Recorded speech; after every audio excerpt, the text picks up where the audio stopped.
Welcome to Veterans Chronicles. I'm Greg Corumbus. Our guest in this edition is retired Air Force Major General Robert "Rosie" Rosenberg.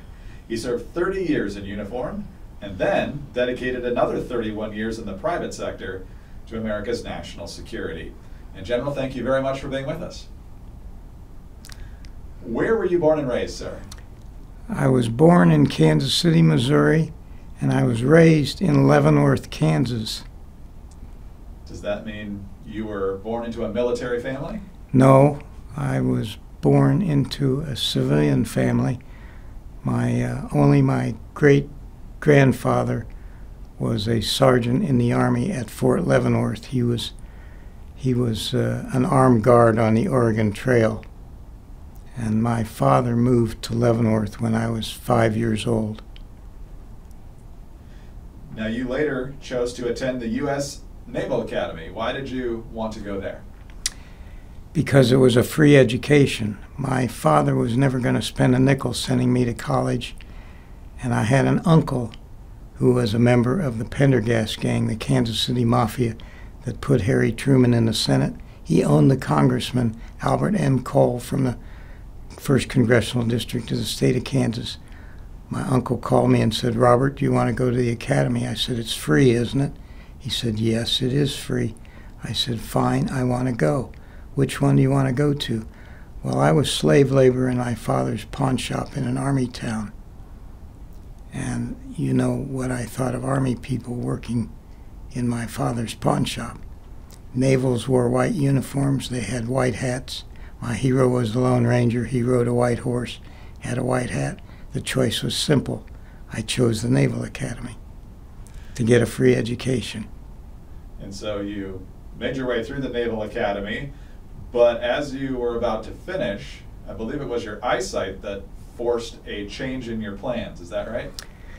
Well, yes. After 3.5 years at the Naval Academy, and I took my commissioning physical, I flunked it. The Navy said my eyesight had gotten so bad they would not give me a line commission. They would only give me a commission in the Supply Corps, stacking skivvies by the score. Now remember, I told you I went to get a free education. I never intended to make a career out of the military anyway, but I was so insulted because as a plebe at the Naval Academy, if you were asked by an upperclassman, "What's the only thing in the world lower than whale feces?" "A supply officer, sir." And so it was an insult that the Navy was going to make me a 6th-class citizen. So I asked for an interview with the Air Force liaison officer. You were considered a traitor if you got caught even talking to him. And I saw him. I said, "Colonel, will you take me?" He said, "Of course, young man." And I said, "But what'll you do with me?" He didn't know he was a prophet. He said, "Son, I'm going to send you to missile school. Someday we will be in space." I graduated in June of '57. Sputnik went up in October. Gary Powers got shot down in his U-2. President Eisenhower decided we had to see behind the Iron Curtain, and he approved Weapon System 117L, which was the first of the space reconnaissance programs, and I was in on the ground floor of that. Well, that clearly changed your life in so many different ways, and how immediately the missile systems and satellites became such a key factor in our national security. Talk about your first assignment. You were at Lowry Air Force Base in Guided Missile School, which, from what I read, you were not all that enthralled with, but you did get to talk to a lot of pilots who had served in World War II in Korea. So how did they help prepare you for what lied ahead? Well, that was an interesting thing that happened to me. We were dying of boredom. There were 25 classmates from the Naval Academy, 25 classmates from Hudson High, which was our name for West Point. They called us Canoe U. But we were dying of boredom because the sergeant who was our instructor was teaching us vacuum tubes and voltmeters, and our education in electronics was far beyond that. But there was a thing called the roach coach. At coffee break time, we would go out and have coffee and donuts, and the class after mine was the one that had these old guys who had been in World War II. Major Sullivan actually was in Hogan's Heroes, really did exist. He told these fascinating stories about escaping at night from the prisoner of war camp and going out and wreaking havoc over Germany, and Hal Keat was a navigator, flew on the Ploesti raids. Joe Del Masso was a P-38 pilot, and as a kid, the P-38 was my favorite airplane. And Major Sullivan said, "Bob, we want you to come study at our houses at night to help us get through the class without being flunked by the sergeant." And I was learning about the real Air Force. And after several nights of this, Major Sullivan said, "You need to wash back to our class so that you can protect us from the sergeant. You'll be in the class with us." We went to see Lieutenant Colonel French, the school commander. Major Sullivan said, "Lieutenant Rosenberg wants to wash back to our class." And Colonel French said, "You're dumb enough that you want to stay here an extra 2 months?" "Yes, sir, I'm learning about the real Air Force." He said, "Okay, if you're that stupid." So he assigned me. Now what happened as a result of that, 25 of my classmates ended up in the Matador Squadron in Florida. 25 second lieutenants all working for a first lieutenant. The other 24 ended up at Vandenberg in the Atlas IOC program, working for a first lieutenant. Most of them resigned after 4 years. I was not considered a second lieutenant. I was part of this class, which was the Strategic Air Command was the owner of this class that I was now in, and they were sending all of the graduates to Strategic Air Command bomber bases because the Air Force thought they were going to maintain missiles like they maintained bombers. So I got assigned to Forbes Air Force Base as a result of that, where my job was to become the line maintenance officer in an RB-47 wing. Explain what that job required. Well, what it required was, when I went in and I saluted Lieutenant Colonel John C. Moynihan, my squadron commander, stevedore, 8th grade graduate, boxer, a real mental giant. He looked at me and he said, "Lieutenant, if you ever get anywhere in my Air Force, it's in spite of the fact that you're a panty-waist, blank academy graduate. Get your rear end out on the flight line. I just fired Lieutenant Longman. You're the new line maintenance officer." I didn't know what in the heck a line maintenance officer was. I turned without saluting him. He said, "Son, you want to get ahead in my Air Force, you better play golf. Your wife better play bridge with you, and you better have your wife join the Officers' Wives Club." I never learned to play golf. We never learned to play bridge. She only became a member of the Officers' Wives Club when I was a senior officer, because raising the kids kept her from doing that. But so I went out to the flight line, and I see line maintenance officer, Sergeant Beauchamp's name is on one side, blank on the other side. So I knew that's where Lieutenant Longman had just been fired. So I saluted Sergeant Beauchamp and I said, "Sergeant, sir, I'm the new line maintenance officer. What do we do here?" Old Ira came, put his arm around me, and he said, "Lieutenant, you take care of the troops and we'll take care of you." I got 2 commendation medals as a second lieutenant, believe it or not, because I took care of my troops. That was long before computers. We were responsible. I had about 350 NCOs and airmen whose job it was to maintain the bomb nav equipment, the communications equipment, the radars, all of the electronics equipment aboard the B-47s and the KC-97s. This was long before computers, but we had an outfit called MDCAU, Malfunction Data Collection and Analysis Unit, and their job was to keep records of the black boxes that failed most often during the flights. They would debrief the crews when they returned. They came to me and they said, "Hey boss, you need to let us put horsehair in the milk trucks that we follow the bombers out to the end of the runway before takeoff. And when the aircraft commander calls and says, 'My ARC 128 just crapped out,' we can grab the black box, run up, stick it in, and no late takeoffs." In those days, late takeoffs in Strategic Air Command were a sin, because our job was to make sure we trained like we were going to fight. We had to survive a nuclear attack from the Soviet Union. And not only did this get adopted by my wing and my division, but it also got adopted by 8th Air Force and Strategic Air Command headquarters. And so I served in that job, but then got sent TDY, temporary duty, down to Huntsville, Alabama, because Secretary of Defense Charlie Wilson had decided that any missile that flew over 1,000 miles had to be run by the Air Force instead of the Army. The Army reluctantly gave up the Jupiter program to the Air Force. And I thought that was going to be my future, operating and maintaining the Jupiter missiles.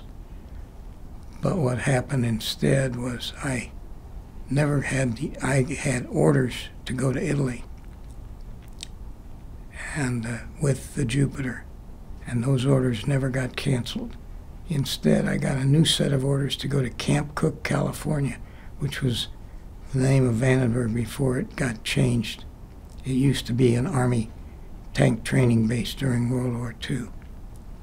And I called this buddy of mine, who was a military assistant to the Secretary of the Air Force, Harold Brown. And I said, Irv, you got to get me out of this stupid assignment to Camp Cook. I'm going to Italy. He called me back a week later and he said, Robert, you are not going to Italy. I can't tell you what you're going to do, but you're going to go to Camp Cook instead. But that was an important step in your career, what happened at Camp Cook, now known as Vandenberg Air Force Base, because you did a lot of important work in terms of proper launch pad locations there, correct? Well, yes. The Navy owned what today is South Vandenberg. It was Point Arguello Naval Air Station. And the captain who ran that wanted to locate the new launch pads for the Samos and Midas Atlas Aeginas in an area that the Air Force leadership did not want. And so I was given a job by Colonel Joe Cody, who was the AFBMD Field Office Commander, Air Force Ballistic Missile Division Field Office Commander, kind of the early days of the National Reconnaissance Program, to go pick the right launch sites. And I must admit that what I did was not really kosher, but I mounted an Aegina satellite skin on a half-track with a Lockheed crew on board this truck. We would go out to different places at Vandenberg and South Vandenberg, and whenever we got to the places that the Navy wanted us to go, I would tell the Lockheed guy, I'll take over the oscilloscope, and I detuned it so that we had nothing but noise. And when we got to the places that the Air Force was interested in, I also took over from the Lockheed technician, and I made the signal the best I could make it. Score U.S. Air Force 2, Navy 0. And when Colonel Cody went to see the captain at South Vandenberg or Point Arguello, the Navy gave in to what we wanted. It's just the very beginning of people losing their hair over your ideas, but your ideas ended up being right. So one of the things that also happened is that your wife ended up helping you avoid an assignment that you didn't want. You had come up with a smart idea that involved materials, so they assigned you another materials job, but because of her interaction with a higher officer, you got to go back to working on satellites. Well, yes, what happened was I was at Vandenberg for 4 years, and the last 2 years I spent about 325 days a year on temporary duty in Sunnyvale at the Lockheed factory, where we were building and testing the Agena satellites. And in those days, it wasn't those dirty contractors and us govies. We were teammates. I was on a team called the Vandenberg test team, and we would go up to Sunnyvale to the factory. And by the way, to get into the classified area where the Agena satellites, that we're building the Agenas to host Samos, Midas, and the Corona reconnaissance satellite payloads. And to get into the classified areas, we would go into the head and push a button, and the toilets would revolve around, and we would go into the classified area through the toilets. Mm-hmm. But at any rate, Colonel Bill King, who was the Samos program director, used to always spend time in Sunnyvale when we were testing the satellites. And on one of the trips, I took Marge with me. And on that trip, we had a 6-month-old baby who cried all the way up on the trip. We didn't know he was teething. And when we got to the motel we all stayed at, the Casa Clara Motel, I said, "Sweetheart, let's go into the cafe next door and have a snack before we go to bed. Maybe the baby will quiet down while we're gone." Well, she was only willing to go because the cafe door was only about 10 feet from our motel room. We walk in, and Colonel King is sitting in there, and Second Lieutenant Rosenberg introduces his shy, quiet little bride of a year to Colonel King, and she politely chews the colonel out. "Why don't you do something intelligent like have my husband work and live up here and go TDY to Vandenberg, because he's never there. He's only there less than a couple of weeks a year. He's always up here." And after chewing Colonel King out, all he did was grin. So after 4 years, I get to go to AFIT, Air Force Institute of Technology, to get my graduate degree in aerospace engineering at Wright-Patterson Air Force Base. And when just before graduation, I got assigned to the Air Force Research Lab to work on materials. And I was not interested in doing that at all. I wanted to be back in the space business.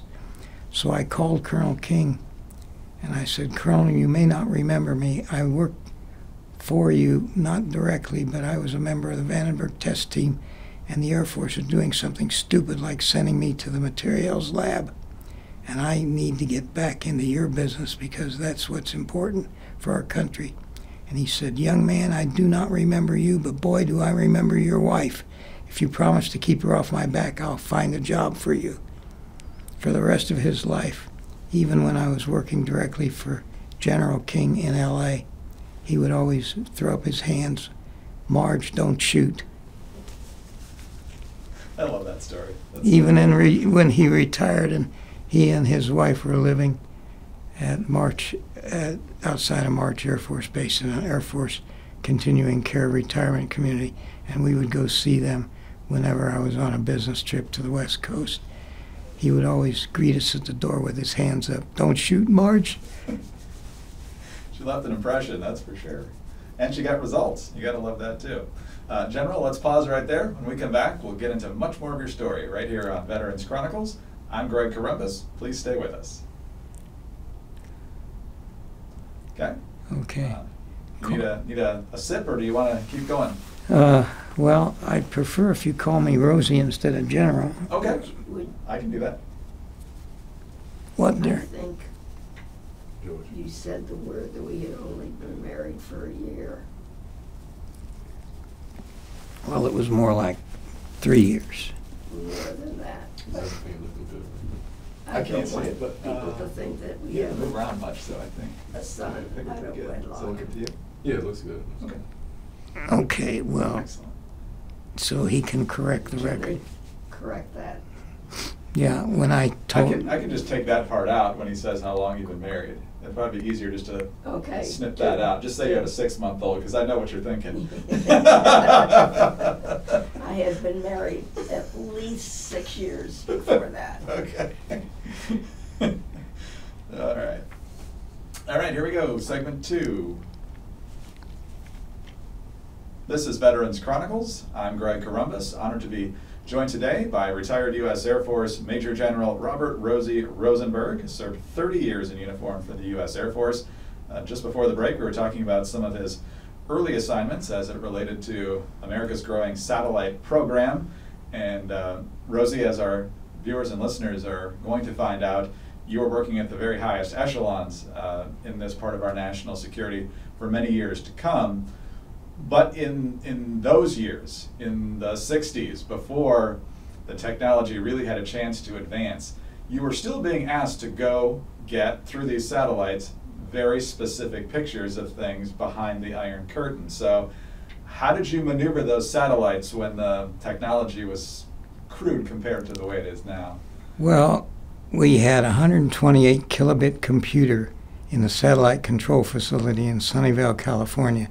And I received 10,000 IBM cards from an organization called the COMEREX, the Committee on Overhead Imagery Reconnaissance.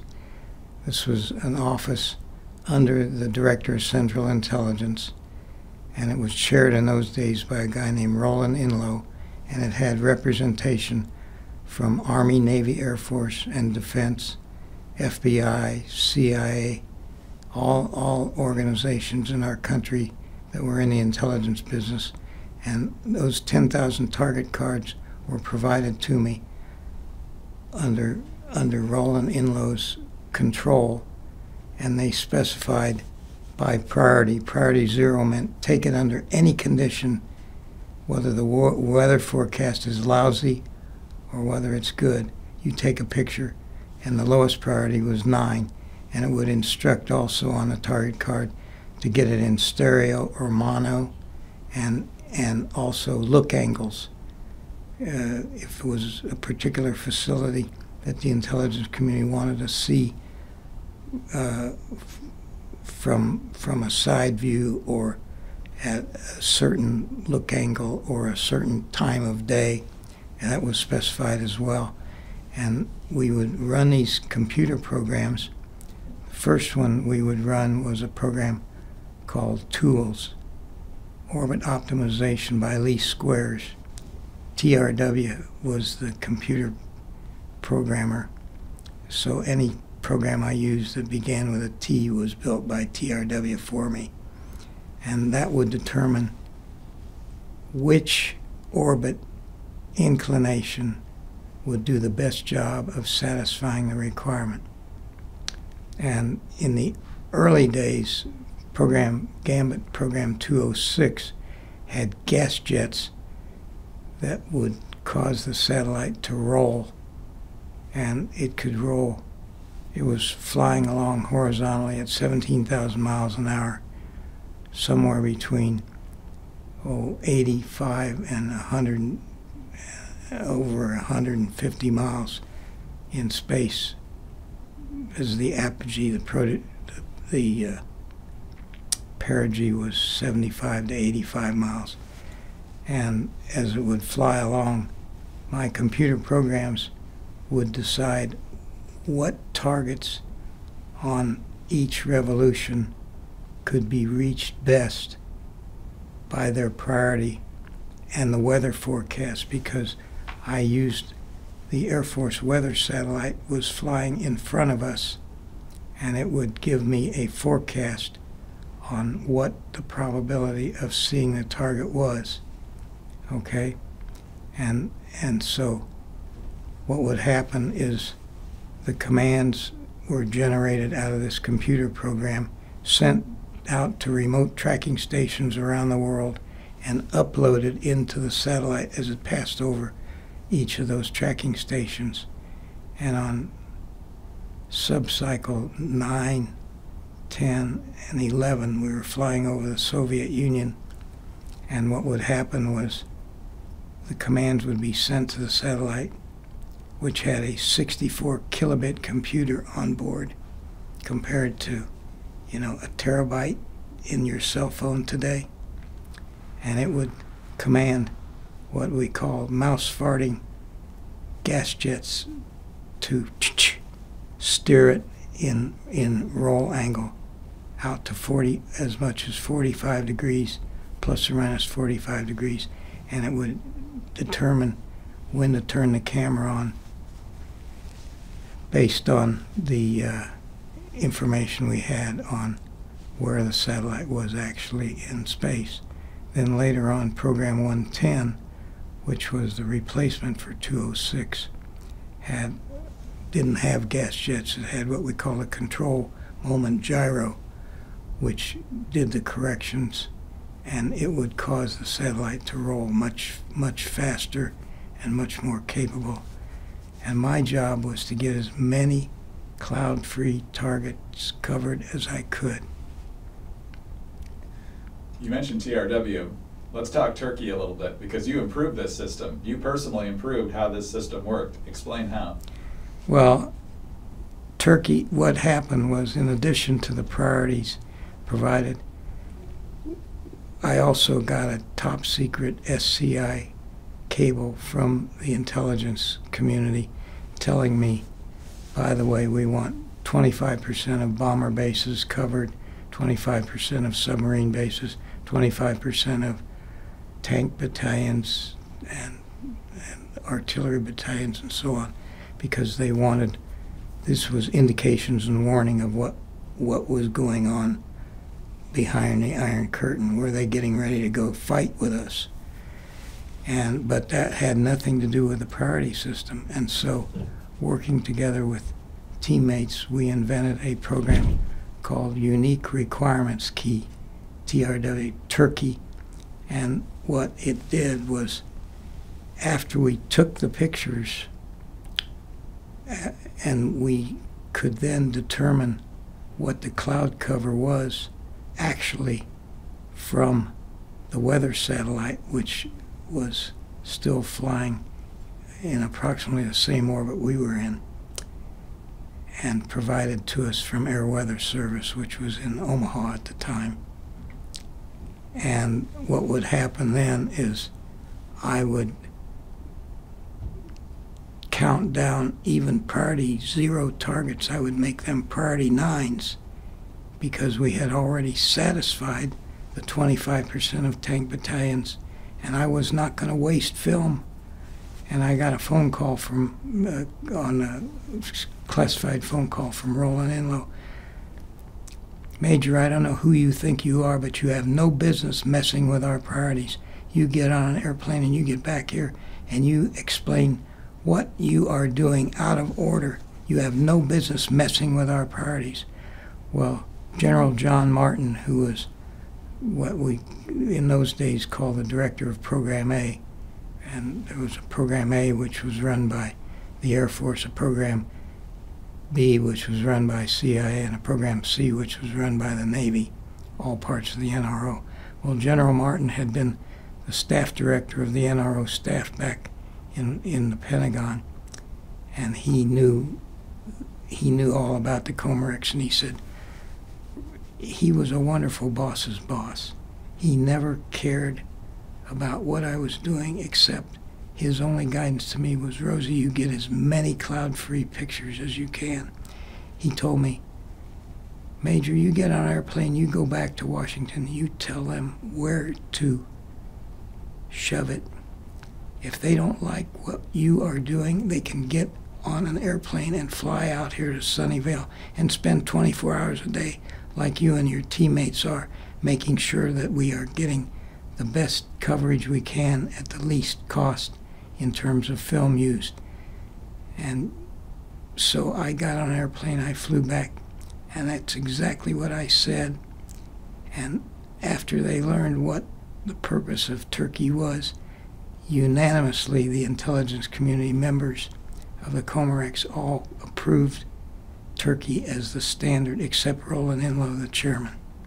And so Turkey became the standard for the mission. In studying your story, it seems like you may have spent more time fighting your bureaucracy than the Soviet Union. There were frequent clashes, and you had to explain to people why you were doing things the way you were doing. You had a vision of the future that they simply didn't get. So how frustrating was that, and how did you get away with it? Well, I don't really know how I got away with it, but what I did was I called a spade a spade. You know, to me, the colonel who ran the Gambit satellite program, he was my bus driver as far as I was concerned. And on multiple occasions, when he would give direction, for example, he said, we've got to do an emergency orbit adjust because this satellite that's cozying up to us on subcycles over the Soviet Union has got to be an anti-satellite. And I said, you are not going to do any such thing, Colonel. He said, Major, if you worked for me, I'd court-martial you. And I said, I don't work for you, I work for General King. So we went to see the general, and John Schmidt, the program director, his staff shows the general the orbit traces that are converging with us every time we fly over the Soviet Union. And he says to me, Rosie, what impact would it have on us if we did this maneuver? And I said, sir, I have been told to get a picture of the Caspian Sea monster at any cost, no matter what I had to do. This was a new hovercraft that the Soviets had, and it could fly above the water at about 20 feet above the water, and it could go over 40 miles an hour. We had nothing that could shoot back at this thing if it ever got deployed. It was so fast. And I also said, and there's a new launch scheduled at Tam, and they told me they've got to see that, whatever I have to do to the satellite. And we used to even though the limits were plus or minus 45 degrees, in order to get unique pictures, we would command the satellite to pitch up and do things beyond the 45-degree capability. And I said, if we do this emergency OA, it's going to negate any possibility of satisfying these requirements. He turned to John Schmidt and he said, John, we're not going to interfere with Rosie accomplishing the mission. You're going to not do an orbit adjust. So we went ahead, flew the mission. 3 months later, CIA came out with its report that this was the first test of the Soviet ASAT. But my job was to accomplish the mission, and I had no reports from the intelligence community at the time that there was a threat to our satellite, so I was not worried about this mysterious satellite that kept coming to closure with us. We're speaking with Rosie Rosenberg, retired U.S. Air Force general, and sir, one of the things you're perhaps best known for is your connection to GPS, Global Position Satellites. How much were you involved with the technological development, and how much were you involved with the advocacy, which I know you were in the late 70s and beyond? Well, when I was working in the National Security Council in the White House for President Carter, I first went over to work for President Ford under Brent Scowcroft, who was a national security advisor. And on the 20th of January, 70 members of the NSC staff got pink slips. 4 of us were asked to stay on, and 2 military and 2 CIA. And I was the Intelligence, Space, and Telecommunications White House weenie. My colleagues all thought they were very important, but I call us White House weenies. And I used to attend budget meetings with the president because Zbig Brzezinski, my boss, was too busy worrying about the president's health to attend budget meetings. And although I was not in the defense cluster, which was run by a different set of guys, I snuck GPS into the president's budget, even though it did not come over from the Air Force or DOD. And I got a phone call from Lieutenant General Ab Greenleaf, who said, "Colonel, your career is over. We have no use for that space garbage in our budget, and you stuck that in the President's budget over our objection. Your career is dead. You have come to your end." Well, I thought it was a secret that I had snuck it into the President's budget, so I called General Lou Allen, who was the Chief of Staff of the Air Force, who was very influential in my whole career. And I said, "General Allen, I want you to know that I'm the one who actually put GPS in President Carter's budget." He said, "Well, why are you telling me this?" And I said, "Well, General Greenleaf called and said he was unhappy that I put it in there." And he said, "Well, what did he say?" And I said, "Well, he said, the Air Force was unhappy." And General Allen said, "No, I want to know exactly what he said." I told him exactly what Greenleaf said.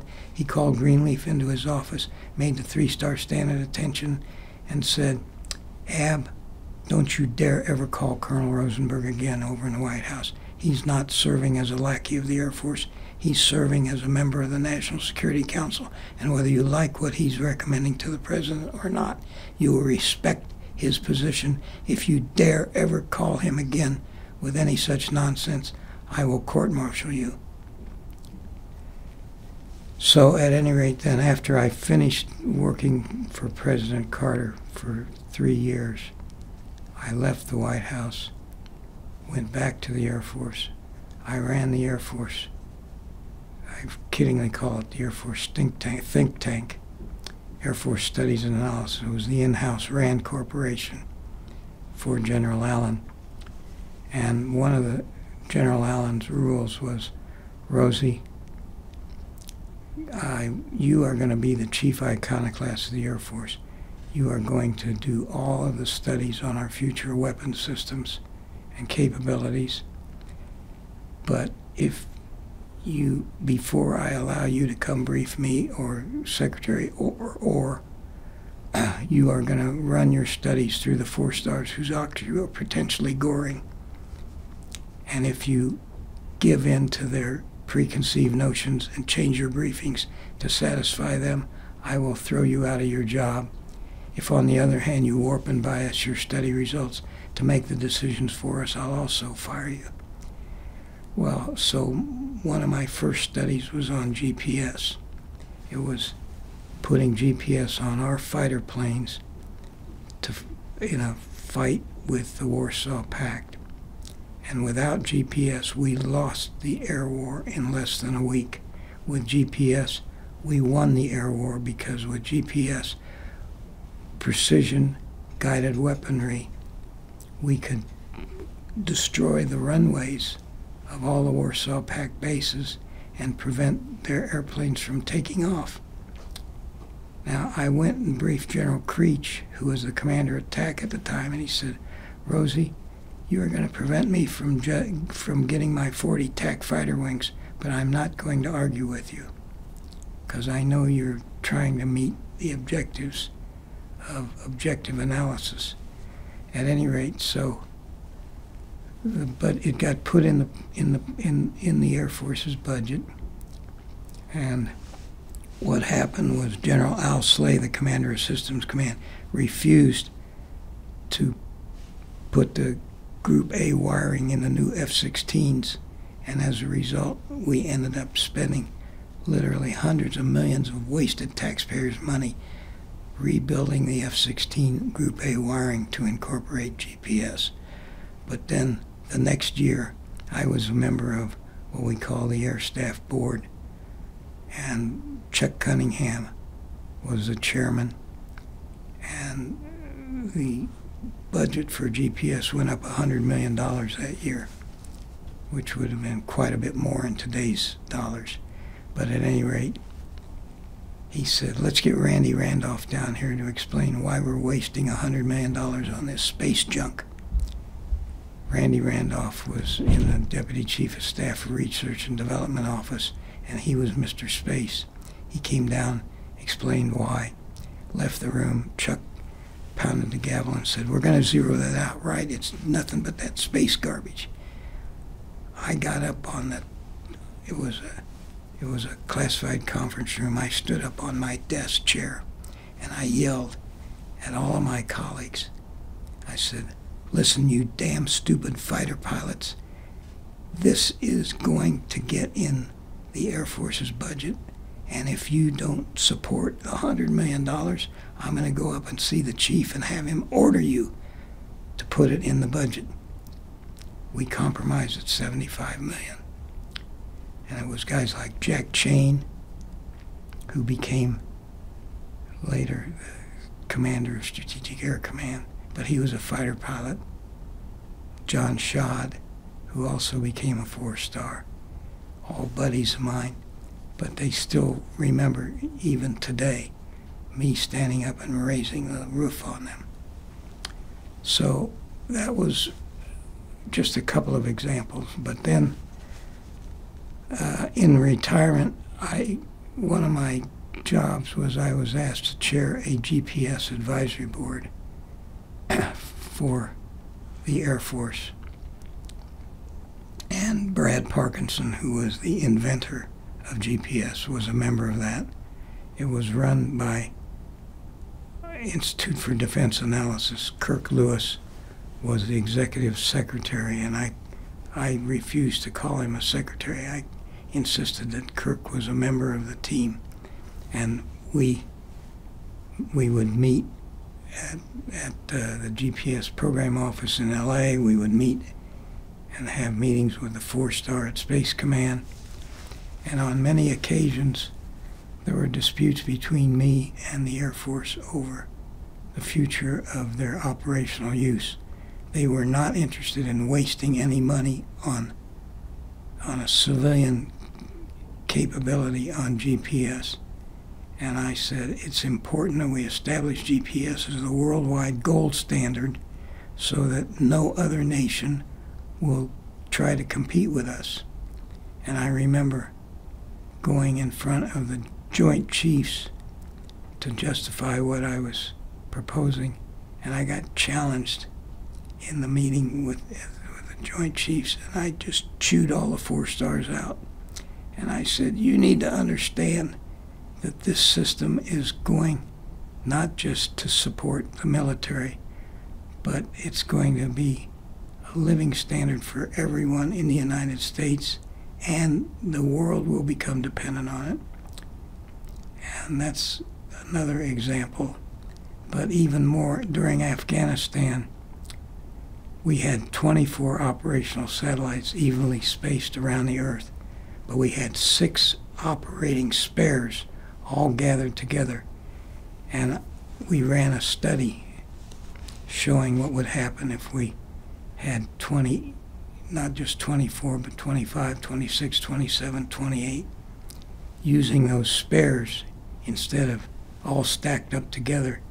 Instead of them being up there as spares, we actually realigned the way the birds were evenly spaced around the Earth, and we came up with the answer that during Afghanistan, over 4 hours a day in the canyons of Afghanistan, we were without GPS with just 24, and the accuracy was totally degraded. And the Taliban knew this, and that's why they operated when and where over Afghanistan they knew we couldn't use GPS.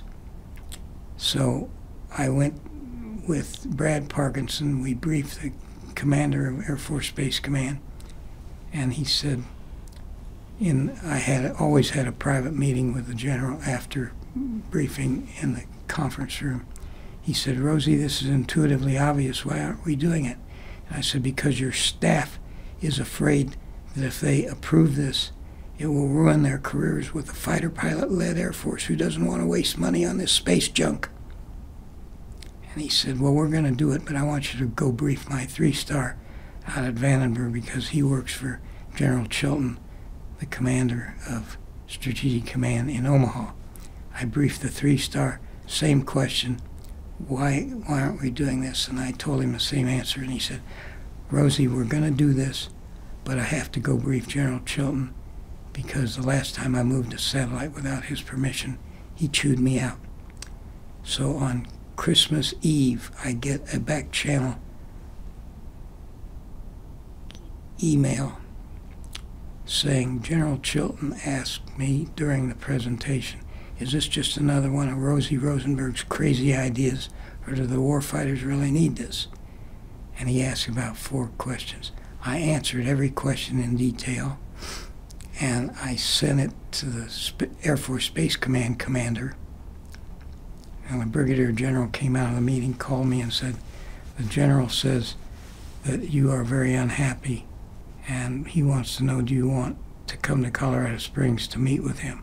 I said, no, you tell the General that if he doesn't start moving those damn satellites in the next 24 hours, I'm calling my buddy Bobby Gates, the Secretary of Defense, and have him order you to start moving them. Because under Title 10, he is responsible for training and equipping the forces, not General Chilton. Well, they started moving the satellites, and both Chilton and the commander of Air Force Space Command met with the press the next day and told them they were moving them because the operational forces really needed this capability. And I wanted no credit. I was delighted that the 2 4-stars came to their senses and did what the heck we needed to do. I think making you the chief iconoclast of the United States Air Force is probably a pretty good decision by General Allen. It seems like it yielded a lot of good results.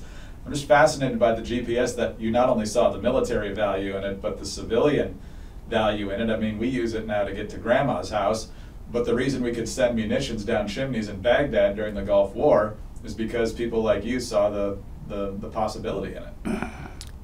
Yeah, it's a valuable system, and as a matter of fact, I'm concerned today over its terrible vulnerabilities, you know, and it's not just its vulnerabilities as a weapon system, but all of our timing, banking, financial, everything that goes on. The timing system is universal.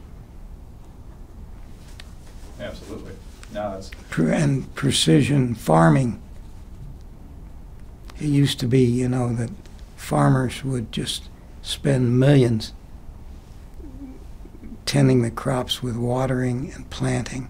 And now farmers who use GPS in their vehicles know exactly where they have planted each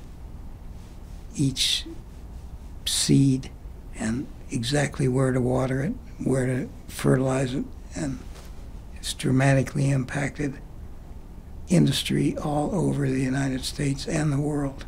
It's changed the world. It's absolutely changed the world. Rosie, we're going to come back for one more segment to wrap up your story. We're speaking with retired U.S. Air Force Major General Robert Rosie Rosenberg. Spent 30 years in uniform and then another 31 years in the private sector, working on behalf of America's national security. I'm Greg Corombos. Veterans Chronicles will be right back. Are you about to get up? Or are you just readjusting? No, my brain is working. What did I forget there? No, I have a place that I want this information to go to. What do you mean? We'll talk later. Well, but it's been, you know, what he's using is the presentations I've already made, and they're already out there. It's just this is the first time anybody wanted to waste their time videoing. No, it's not wasting our time. All right, we're going to talk about some of your other assignments now. Talk about your effort to stop President Carter from killing satellites altogether. Stealth bomber, NORAD, Hubble. You covered a lot of the GPS stuff I was going to ask you later. So, defense mapping, obviously. And then what you think of the Space Force. Okay. Okay? All right, so we'll go here in 3, 2, 1. We still good, Shaquille? Okay.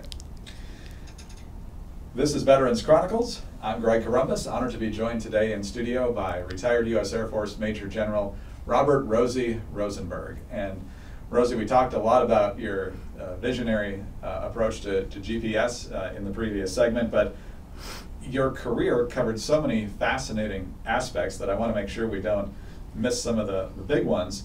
You talked about working in the Carter administration and pushing for funding of GPS. There was also a point during the Carter years where he was interested in getting rid of satellites. So that obviously would have derailed your vision for national security. So how did you work to change that plan? Well, there were many places where I worked with President Carter on space systems. He wanted a national space policy, and I was chosen to develop presidential review memorandum to review where we were going to go in space. And one of the things that I included was an anti-satellite capability. And the Secretary of, well, what happened is President Carter signed PD 37, U.S. National Space Policy, and but this top secret addendum he also signed. Secretary of State called him and said, "You need to fire Rosie Rosenberg. He got you to approve weapons of mass destruction in space." Well, Zbig Brzezinski, my boss, just automatically approved 95% of what I recommended to the president. And he called me and he said, "Rosie, you need to put together a presentation to explain to the president what this top secret memo was all about." So I called Harold Brown, the SecDef, and I said, "I've got to go explain to the president why ASAT is in the budget, and I need you here." So I called Link Tempo Vought, and I said, "I want about 5 view graphs. I don't want an engineer near any of them. The first one is a brick flying through space with Mercury wings and a grinning face. And the second one, I want the brick smashing into a satellite. And the third one, an F-15 launching it, because that's the only way I could get the damn fighter pilots in the Air Force to support the program. Gave them a mission with their airplanes to launch it. At any rate, so and I had a full-scale mock-up of the payload, which had 36 little rockets and an IR seeker. And so Harold Brown and I go in to brief the president in the Oval Office. And I get to the second view graph, and the president sees this full-scale mock-up. He says, "Harold, what is this?" And Brown starts describing it. He says, "Oh, we need one of these." And I said, "Boss, that's what your Secretary of State told you to fire me over. He claimed it was a weapon of mass destruction." The president said, "Oh, we need one of these. We need to have one in development so that I can persuade the Soviets they must give theirs up." So it got approved. But then also the president wanted an anti-satellite treaty with the Soviets. And he said, "Rosie, you're going to put together this treaty because we must make sure we do not militarize space." And I said, "Sir, we've already militarized space." And he said, "Your job is to do what I want, not what you think is right."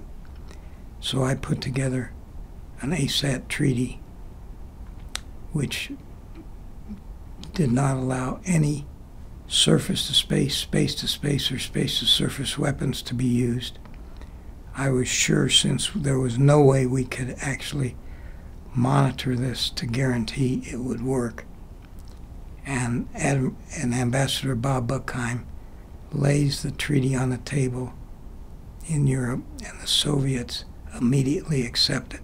And I'm running a backstopping committee back here in the United States, and I'm saying, "Oh, this is just terrible." And the Soviet guy says, "We accept it as written as long as you accept this preamble." And the preamble said, "Nothing in the following treaty will deny either side the right to destroy pernicious satellites. Well, that made the treaty useless, right? Buckheim says to his Soviet colleague, "What's a pernicious satellite?" "Comrade, you know what a pernicious satellite is." Well, back here in the United States, we were about to launch the new KH-11 real-time photo reconnaissance satellite, and the whole community was sure the Soviets wanted to shoot that down. At any rate, for a week, the Soviets refused to describe a pernicious satellite. At the end of the week, they had a cocktail party, and the Russians always, drink too much vodka. And at this vodka party, Buckheim says, "Okay, comrade, tell me, you got to explain what's a pernicious satellite so we can negotiate." And he said, "Bob, you're going to put up a direct broadcast satellite over India, and it's going to beam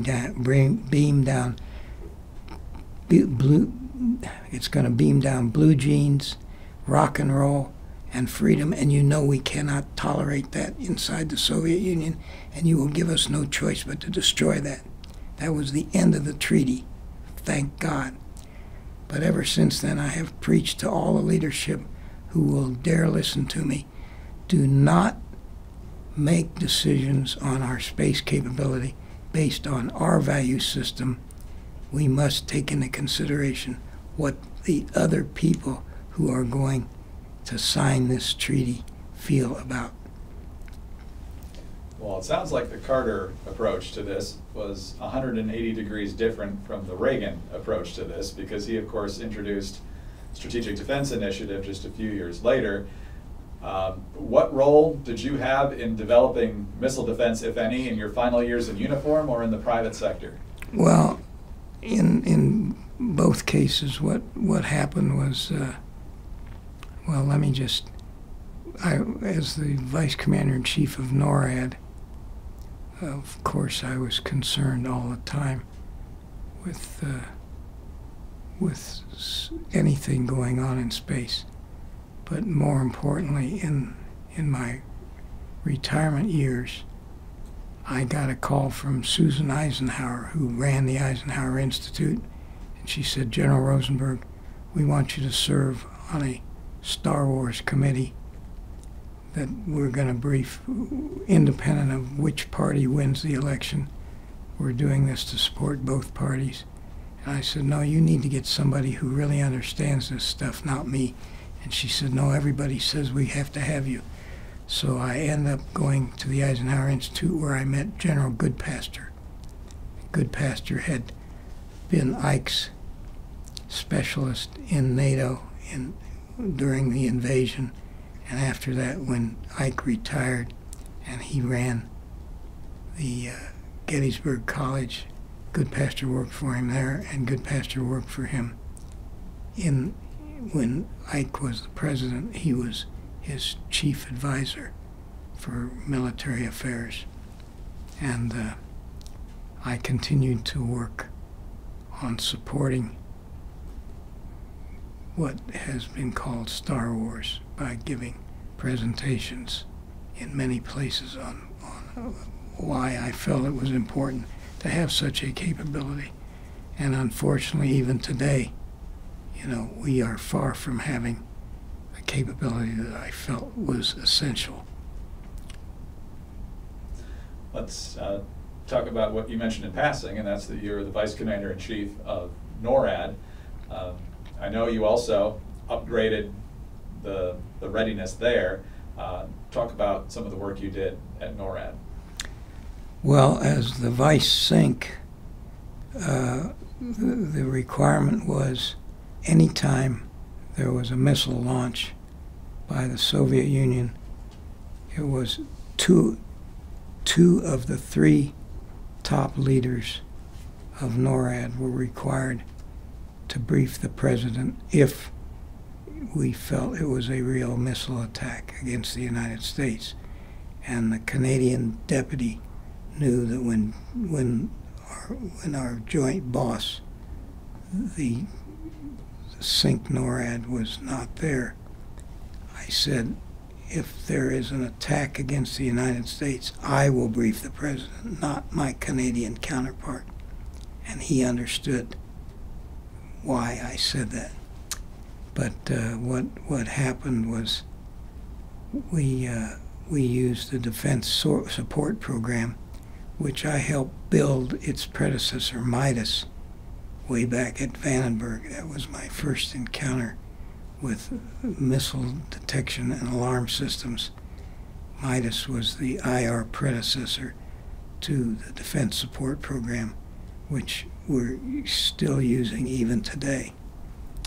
And my job was, because my boss was often not around, my job was to do the assessment as to whether or not this was a missile launch against the United States. And I ran the NORAD Mobile Command Post also, so that if ever we were at DEFCON 2 or above, I would disappear into the mountains with a group of my guys and gals, and we would be the survivable support to whatever happened. And interestingly enough, when I first took over the job, Jimmy Hardinger was my boss. 7 days after I reported, he takes off on a worldwide boondoggle. And as he's boarding his airplane, he turns around, comes back down the ladder, puts his arm around me and says, "Rosie, the Lord will forgive you if you are unable to determine within the 10 minutes required that this is an attack against the United States.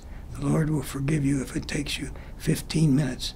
The Lord will forgive you if it takes you a half an hour. The Lord will never forgive you if you start the world Holocaust." And Marge remembers that when the Soviets would launch test launches out of Kapustin Yar, and the evaluation knew from our tracking capability that it was gonna land in their test area, but they would launch. She would make sure I woke up, because the command post in Cheyenne Mountain would call me to make this determination, and we would together, based on intelligence assessments and also the known tracking, I would then hang up the phone, go back to sleep, and the phone would ring again 15 minutes later, because the Soviets would test launch from submarines like every 15 minutes. The next morning she got up and said, "Now I know why Mrs. Hardinger always sleeps in a separate bedroom from her husband." And, well, what else? There's really little else to talk about. Well, let's move on to one of the assignments you weren't able to talk your way out of, but it turned out to be a good thing, and that's the Defense Mapping Agency. You feverishly wanted to be given some other command, but they said, no, you have to do it. But you were able to bring this into really the 21st century, even though it was still the 20th, by digitizing. And so then that, in conjunction with the GPS, really made our military far more effective. So how did you upgrade the Defense Mapping Agency? Well, when as you noted, I did not want to take the job. As a matter of fact, when I got a call from the Vice Chief of Staff of the Air Force, Larry Welsh, saying the Chief nominated you to run the Defense Mapping Agency, and the Joint Chiefs unanimously supported that, so you're going to go to DMA. I said, no, I'm not. I'm quitting. And I said, I'm going to retire. At any rate, Bob Harries was my boss at the time, and he said, Rosie, you may like running NORAD on my behalf while I'm on travel, but you're always number 2 in the dog sled. Now go get your own command. But Bob Harries was a great boss, an upperclassman from the Naval Academy who also became a traitor and became an Air Force general. But at any rate, so what happened was he used to always send me to the budget meetings in the Pentagon, and in the meeting, before the meeting, I wandered into the visiting general's office. Jerry O'Malley, who was the commander at TAC at the time, said, Rosie, it's sure great that you're going to go run the Defense Mapping Agency. And I said, no, I'm not. I'm retiring. I'm quitting. I'm not going to go run that useless chocolate drop factory. He grabbed me by the nape of the neck and he said, Rosie, you're going to go run that outfit if I have to kill you, if you refuse. If we have to go fight with the Warsaw Pact, I'm going to lose on day 2 because of the lousy support I'm getting for that useless chocolate drop factory, as you call it. You're going to go run DMA. So I agreed to, under stress, I agreed to go get a briefing on what it was all about. And I found that the reason that the Secretary of the Air Force chose me as his nominee to go run DMA was because I had grown up in a National Reconnaissance Office, and this was a joint project. The modernization was a joint project with the CIA portion of the NRO to develop and acquire a digital mapping capability to change from the old green eye shade map makers. And so under those circumstances, I was willing to go.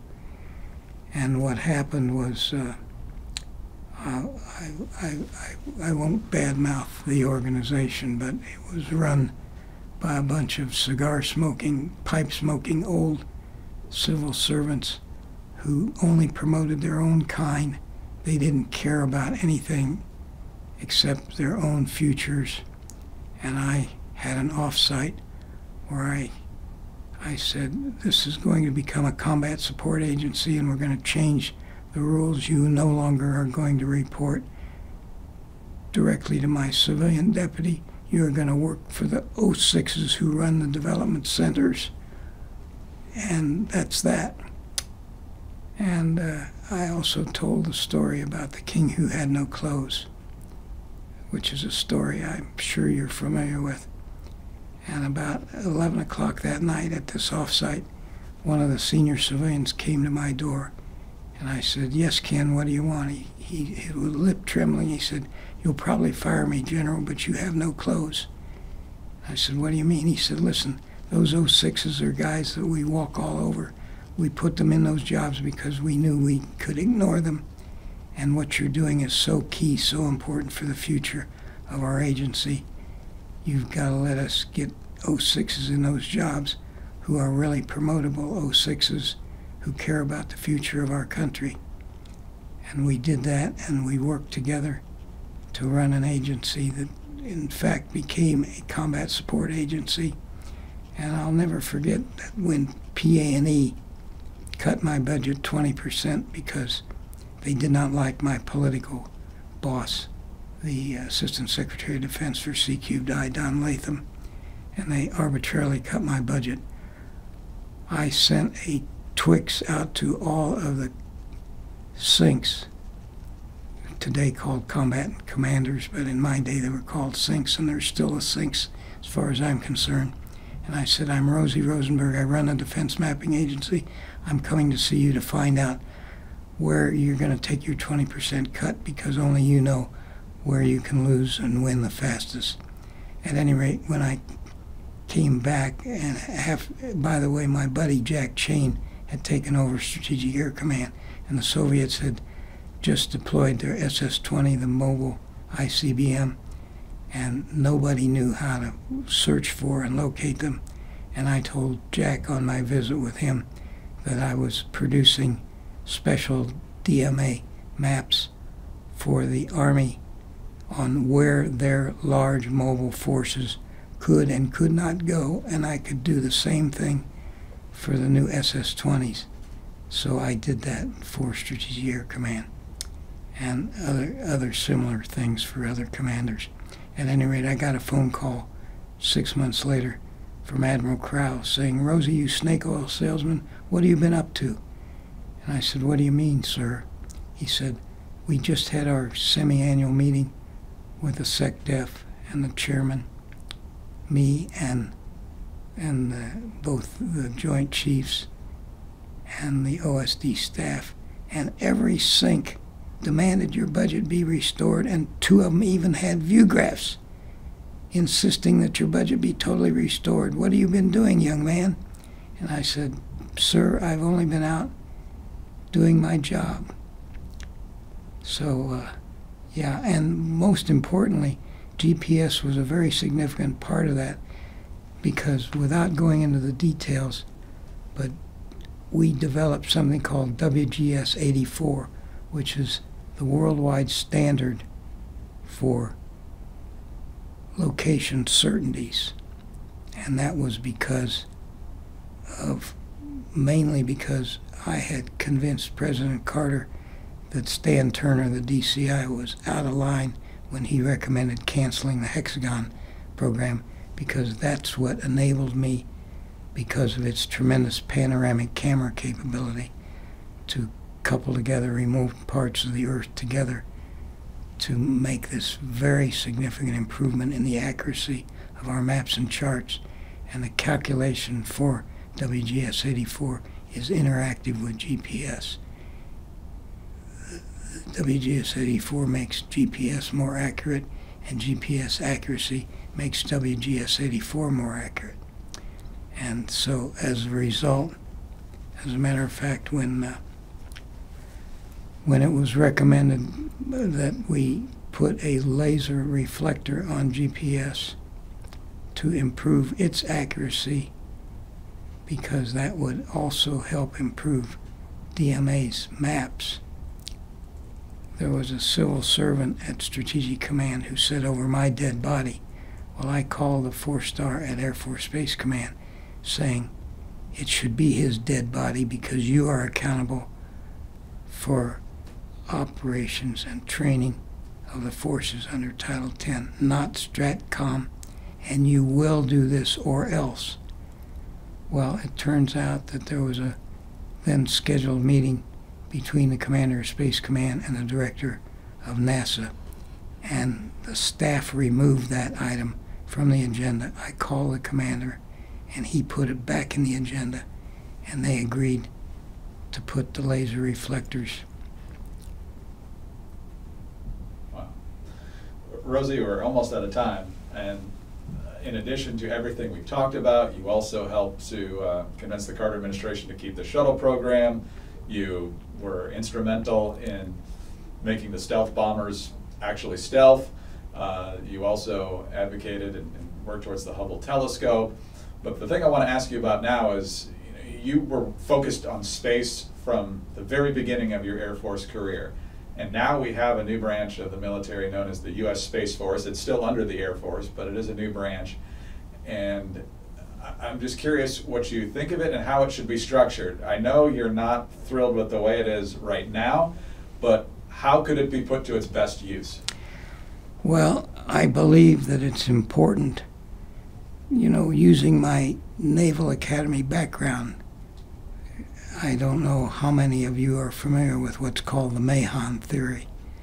This is Admiral Mahon invented control of the seas. Right.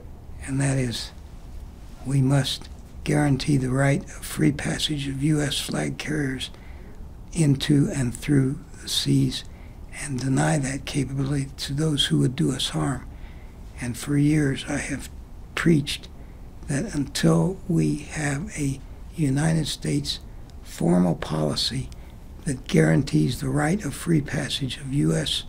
and our allies and friends' flag carriers into and through space, and to deny that capability to those who would do us harm, that needs to be formally stated by the President of the United States and formally endorsed and funded by the Congress. Until that happens, you know, I'm known for my criticizing that moving the deck chairs around a Titanic is not going to fix the problem. And until the National Security Council person who has the job I had on the national security persuades the President and also the Congress to endorse Rosie's Mahon theory for space, I am concerned about our future in space. Yes, Alfred Thayer Mahan for the seas, Billy Mitchell for the air, and Rosie Rosenberg for space. I mean, it's a progression that our military should be embracing. Sir, we probably could talk for hours, but I thank you for being very generous with your time today, and I thank you for your many, many years of faithful service to our country. Thank you for the honor of being invited to talk to you. Thank you, sir.